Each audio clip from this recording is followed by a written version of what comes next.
G'day guys, Chris King here, and today I just wanted to go through a few basic rules of walking football. Now I realise that a lot of you have been playing for a while, so this is more aimed at beginners or those that haven't taken their first steps into walking football, and just want to get an idea of some of the, four or five of the main rules that making walking football what it is.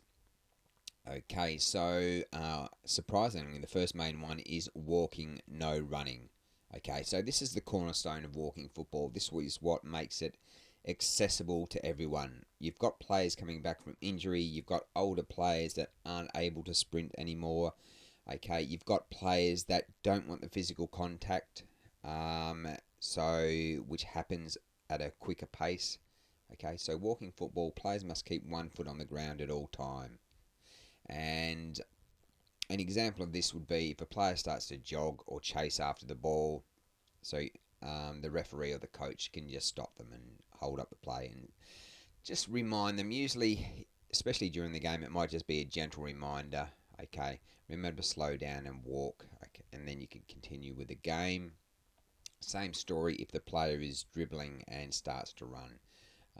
You'll get pulled up and penalised depending on the on on the standard of the game, I suppose. If it's just a friendly kickabout, you might get away with a few things, but if it's in a tournament, you're going to get pulled up. So if everyone abides by the same rule, everyone's happy, no one's complaining, nobody's complaining to the referee or the coach. All right. Second one is no physical contact. As I mentioned, you've got different skill levels. You've got players coming back from injuries, and this is why they might want to play football, walking football, because they know that they're not going to get cleaned up from behind. They know that they're not going to get shoulder barged, things like that. So, yeah, keep physical contact to a very minimum. If it's an accidental thing, that's fine, but there's no slide tackle, no bumping, no pushing, no barging, things like that. Just keep it. If a player's in your way, you've got to go around them. You can't shoulder barge them out of the way. And as a player coming from a regular football, sometimes it's hard for these players to understand that there is no barging or protecting the ball or things like that. So that's what walking football is about. Just no physical contact. Um, yeah. So an example of that might be is if two players are trying to win the ball and one of them uses their body to block the other one. The coach might blow the whistle and explain that this isn't allowed. Okay, you can block the ball with your foot, if you're trying to reach out and block the ball, but you can't use your body to barge or push. Now, third point that I've got is no slide tackles. Okay, so you got to stay on your feet. You can't be cleaning up someone from behind or from the side. Okay, because once again, this can cause injuries. So we want the focus to stay on players staying on their feet. Steal the ball if you possibly can in a controlled manner while staying upright. Alright, so no slide tackles there.